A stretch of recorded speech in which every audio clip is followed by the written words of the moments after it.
internally and from you, the field, from your top field leaders in all of our major markets. And the feedback I'm getting is that somewhere along the way, we lost our way.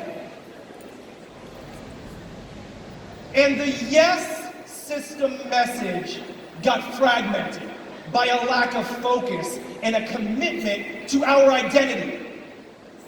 We lost our focus.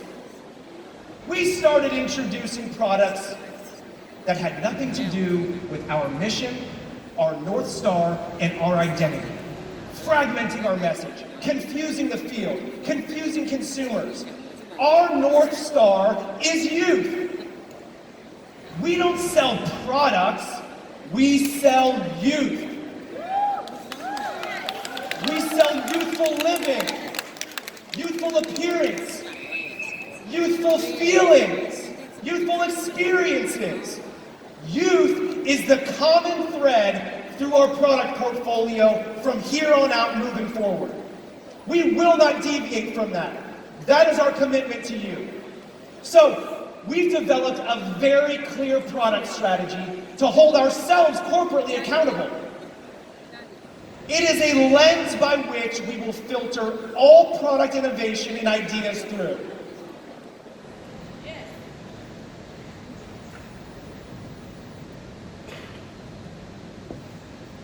And this is what it looks like.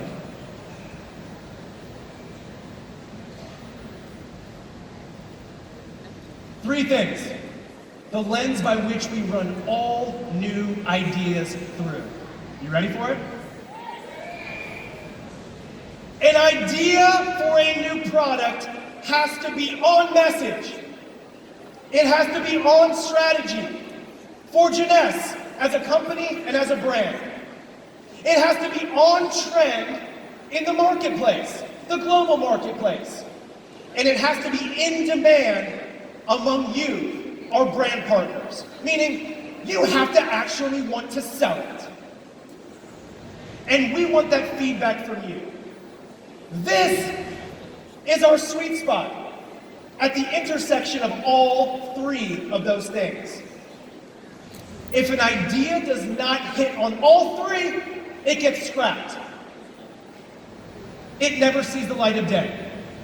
If an idea for a new product or new innovation hits on two of those things, but not three, it gets scrapped. This will prevent us from introducing products that will not work for you and for us. It'll prevent us from introducing insurance tomorrow, or snow tires, or cryptocurrency. If it is not aligned with our North Star, and it's not part of our youth enhancement system strategy, we're not launching it.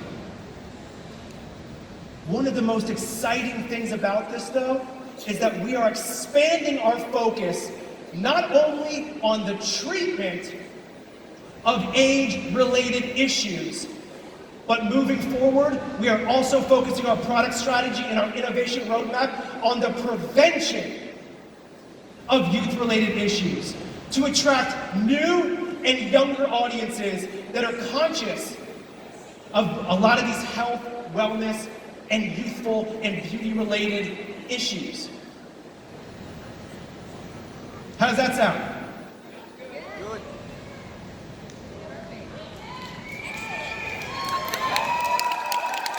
Don't let me lose you here, guys. Don't let me lose you here. All right, let's talk about you. Let's talk about you. That gives you a clear idea of where we're heading from a product innovation standpoint and reaffirming our commitment to the youth enhancement system. Let's talk about you. The second aspect. You aren't just distributors. You're so much more than that. You're ambassadors. You're influencers. You are partners. You are global agents of change. Who are making a positive impact on people's lives every single day. And we take partnering with you a step further. This is a new concept, so pay attention to this one. We take partnering with you a step further from now on by enlisting a key group of ambassadors each year to serve on the JNS Partners Council. This select group will be chosen for their proven records of success, combined with their passion for our shared values, our shared vision, to act as each market's mouthpiece, providing feedback on current business practices and expressing their ideas for growth opportunities.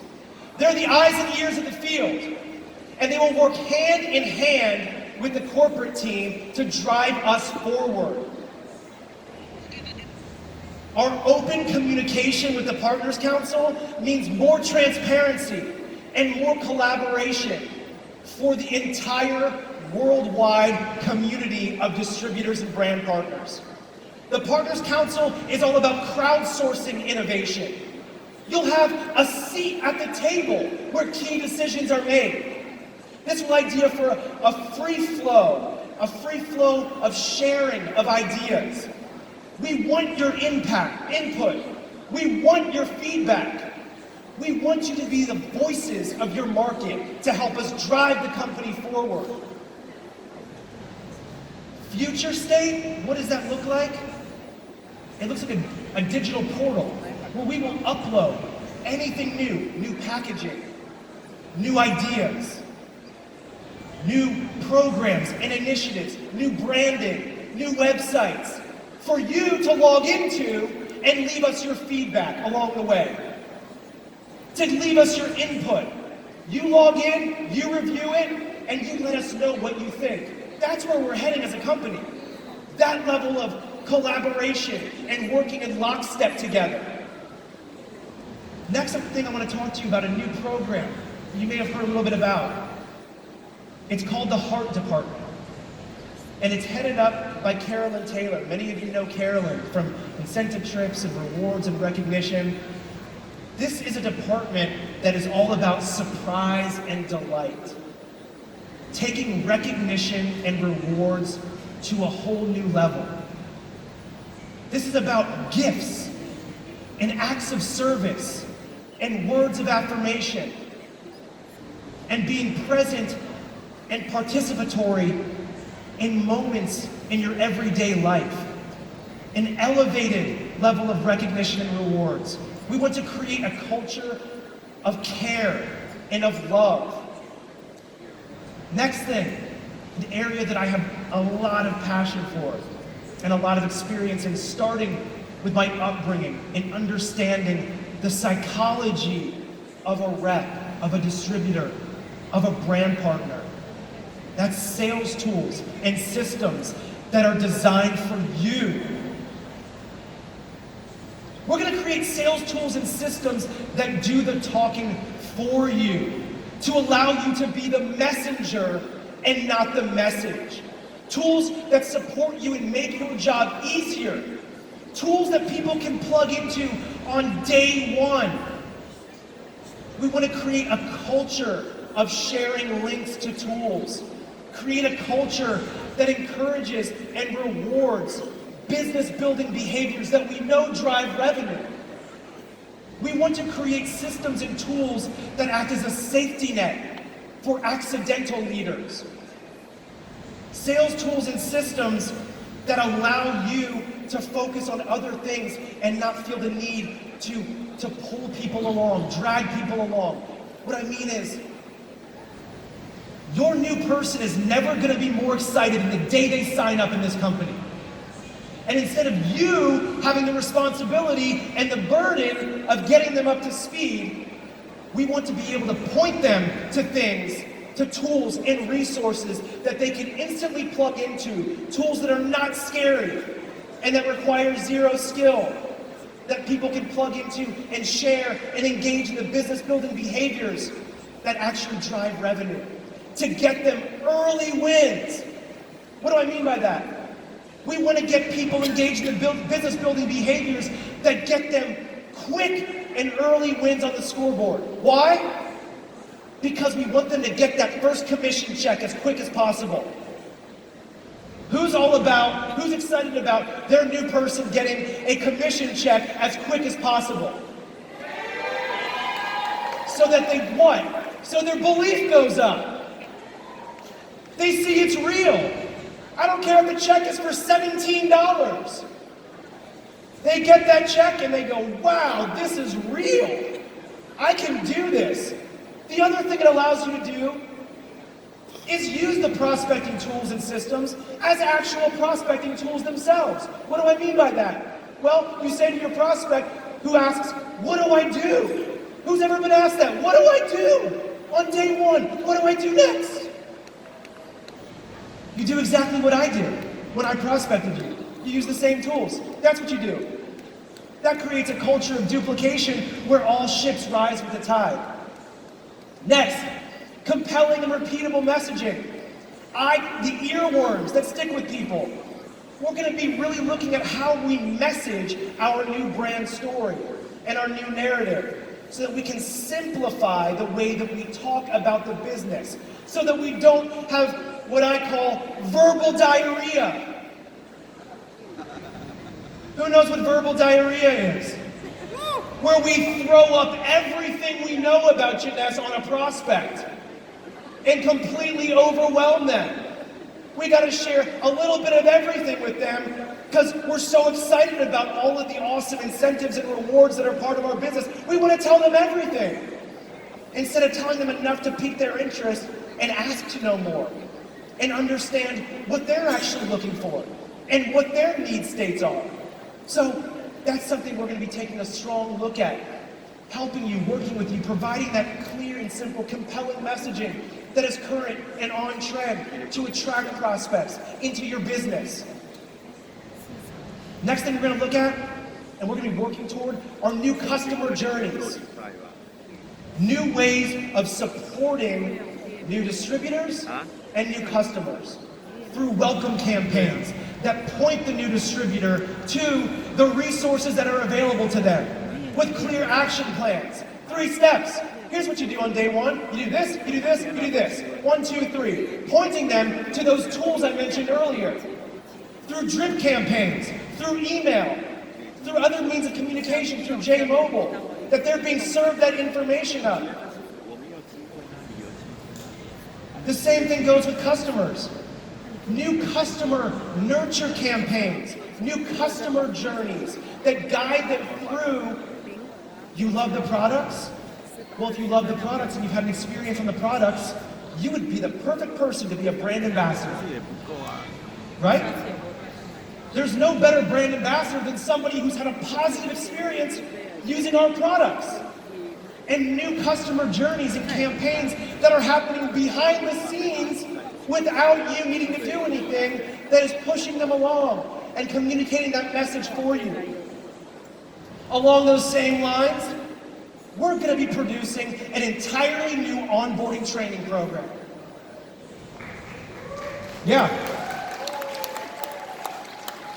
An entirely new onboarding program with compelling and dynamic videos that are action-oriented, that are quick, that are fast-paced, that are not like old-school MLM training videos that feel like homework. Who likes homework? No. And instead of feeling the need to have to physically onboard and train every new person you bring on board, we're going to be pointing them to new onboarding programs and new videos that explain every aspect of getting started and how to get started on the right track. How to get started on a path to profitability. How does that sound?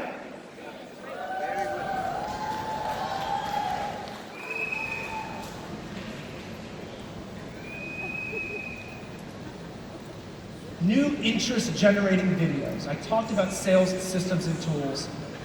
New interest-generating videos that we are going to arm you with. I believe in weaponizing the field. We want to arm you with tools that do the talking for you. Tools that set you up to drive prospects from first exposure to an in-person meeting. And all you have to do is say, like the video just said, who's ready to get started today? Interest-generating videos that are more than just a library of content. We've got a library of content. But most companies fall into this trap. You've got this big library of content, but you don't know which video to pick.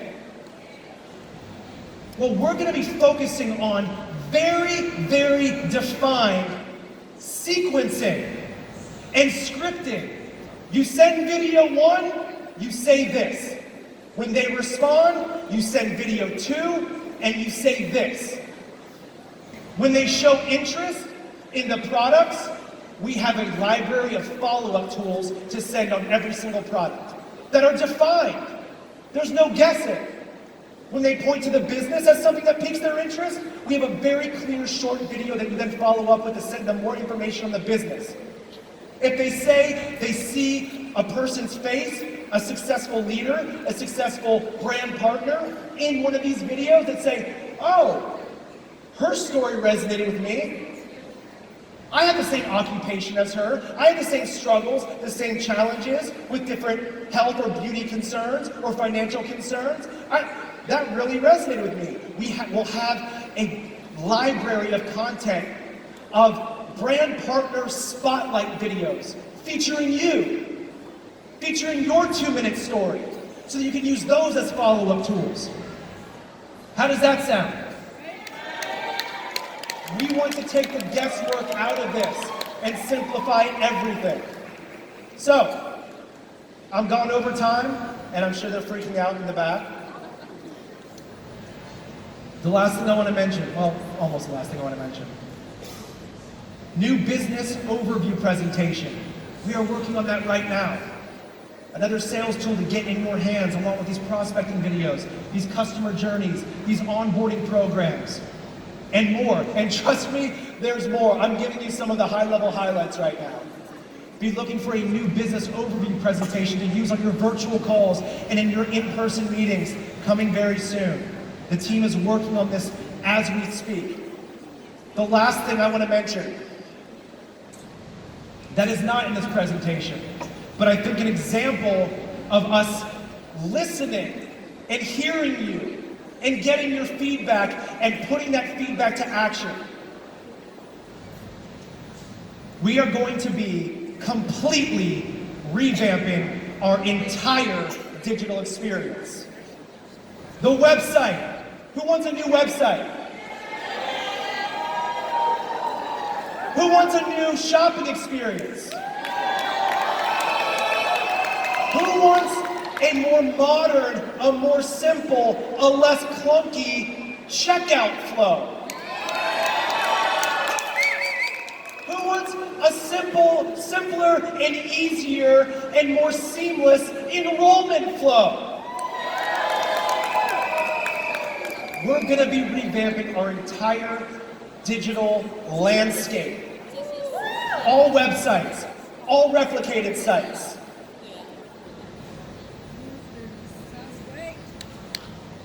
So who's excited about what's to come?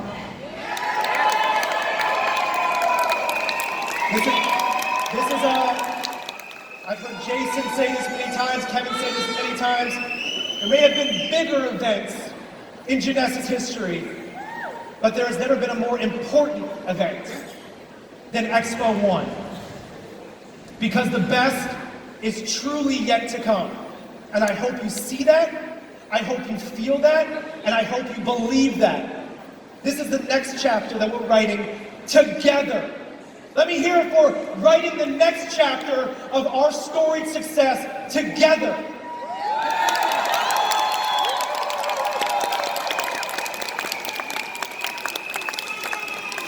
So, without further ado, I'm going to walk off the stage in a minute. And I thank you all for your time today. I'm so excited to be here and to meet so many of you and your teams. I can't wait to collaborate together.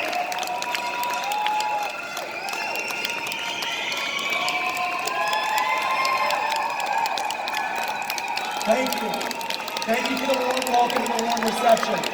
And thanks for rolling with my long presentation that I'm going to hear about when I walk back there. Today, ladies and gentlemen, I have the incredible privilege of introducing you to a man whose remarkable story of survival and resilience has captivated hearts and minds all over the world. Yes. Our guest of honor has faced some of the most harrowing challenges that nature can throw at a person and emerged not only as a survivor, but as an inspiration to us all. Imagine finding yourself lost in the heart of the Amazon rainforest, a vast and unforgiving wilderness, steaming with wildlife and danger. It was in the formidable landscape that our guest, Yossi Ginsberg, embarked on a journey that would test the limits of human endurance and courage.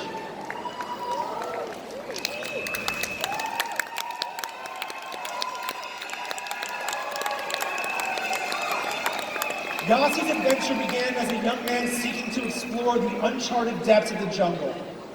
Little did he know that his expedition would take a dramatic turn for the extraordinary when he and his companions became separated and he was left alone to fend for himself in one of the most hostile environments on Earth.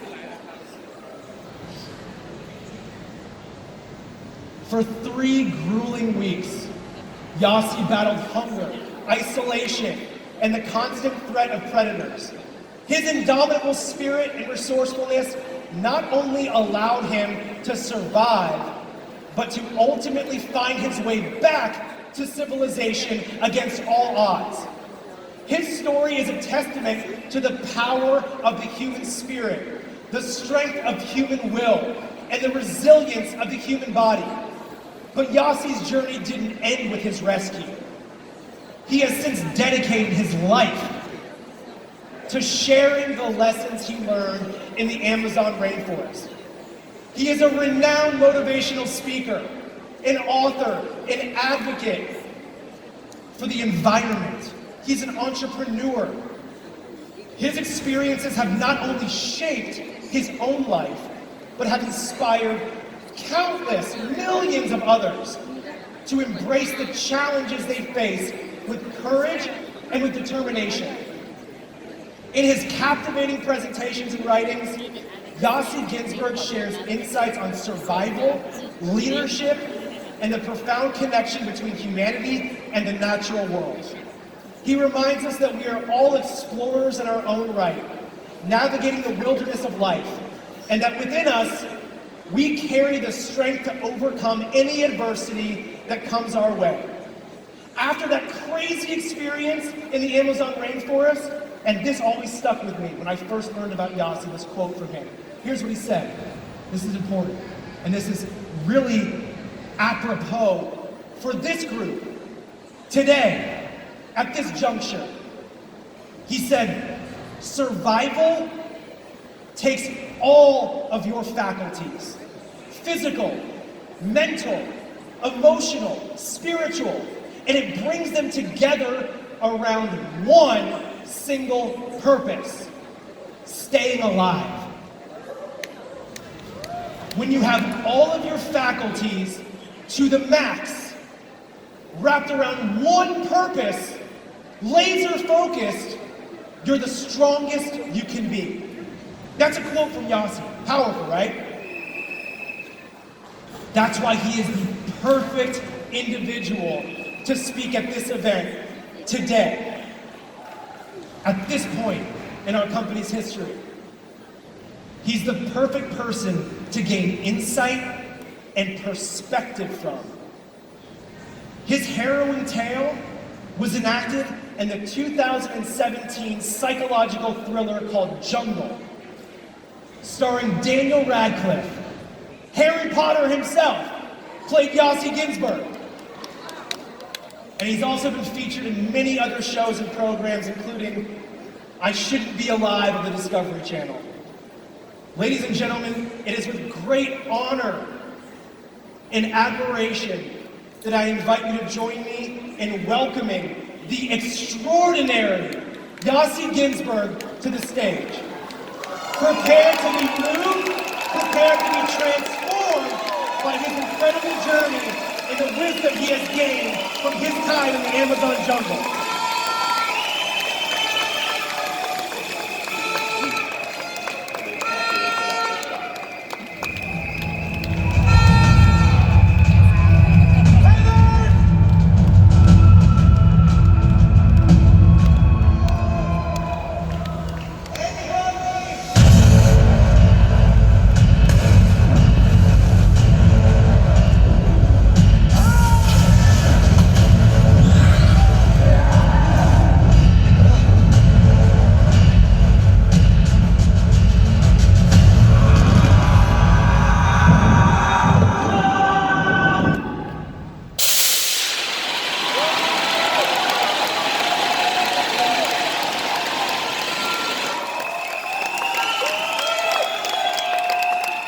Sawadi Kapkun Tek, Kapkun Markat. Thank you, everybody. As John so eloquently said, life is a story. The most important thing is to remember who is the hero of this story. And the hero of the story is you. I love stories. I love stories so much. In fact, I hardly studied in school because usually under the table I had a book that I was reading under the table. You know, like teachers, if they knew that secret, if teachers would tell us stories instead of teaching us, we will all be amazing students. We don't want to be lectured. We want to hear a good story. So my entire youth, going to school, I was reading books. At night, I was reading books. In the morning, first thing, I would open a book. I read a lot of books. In fact, I think I went to the exchange library every single day to borrow another book. I think I read the entire library. I was so eager to learn, but not from my teachers. My teachers didn't tell stories. There's many books that I've read, but a few made a huge mark on my life. There's one book, I'm not sure that many of you read it, but I'm sure many of you saw the movie. It's called The Never-Ending Story. It's an excellent book by the author Michael Anda, a German writer. That story left a big impact on my life for two reasons. The story starts with a young boy that is kind of the underdog. You know, he's being bullied by his friend. And on the way to school, they harass him. And to escape from them, he runs to find some sanctuary, and he finds himself in a mysterious bookstore full of books. And as he walks among the shelves and pile of books in the store, that little boy called Bastian, he sees one book, and on that book there's a symbol of the endless. You know, two snakes creating the number 8 lying on its side. Something calls him to take this book. The name of this book is The Never-Ending Story. So he takes this book, and since he arrives late to school, he doesn't go into class, but instead he goes into the janitor's room. And in the janitor's room, he opens the book, and he's so absorbed in reading the book. That book is called The Never-Ending Story. But when he reads the book, it's actually talking about an ending story. What the book is, the story in the book is that it's the end of the world. The world is going extinct for one reason. People stopped dreaming. The people don't dream anymore. And because people don't dream, the world is going extinct. Now, if you think about it, there's a lot of truth in that. The world is made by our dreams. Nothing is created unless somebody dreamt it first. Without dreams, there's no evolution. Without dreams, there's no progress. Without dream, this company wouldn't exist. Somebody needs to dream it first before it becomes reality. It's a dangerous age because we don't dream enough. Once we had time to dream, but these days when we're holding a phone in our hand and constantly are bombarded with messages and media, we don't have time for our own imagination to run free and create dreams. So when people stop dreaming, the world is extinct. Made a huge impact on me, that message. However, as the book continues and you read the book, there's a second point in the book that remained with me forever. Bastian is a little boy, he's the underdog, as I said. There's bigger kids, there's stronger kids. He's not the hero.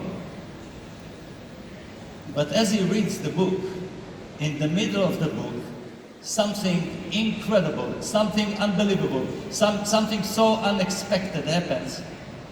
What happens is that in the middle of the book, when the world needs a hero to save the world, the disappearing world, in the middle of the book, suddenly this little kid Bastian discovers that that hero is him. He's not outside the book. Suddenly he's inside the book and he is the hero of the story.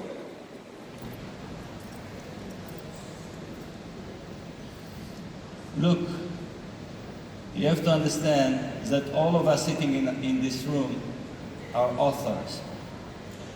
And we write a big volume. That volume of that book is called My Autobiography. Each one of us is writing that book that is called My Autobiography. I want to tell you, never forget who is the hero of the books that you are writing. You are not a side character. You are not a support. You are not an extra. You are the hero of the book that you are writing. Never forget that.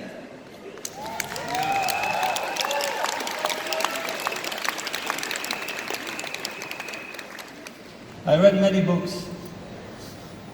I read the book, the biography of Abraham Maslow, one of the greatest psychiatrists of the 20th century. And one sentence he said stayed with me for life. He said, what a person can be, a person must be. It's not an option. It's not your potential that you have the right to fulfill. You must fulfill your potential. What you can be, you must be.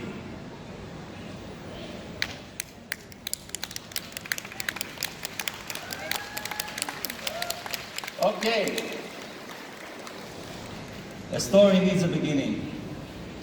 And here's the beginning of my story.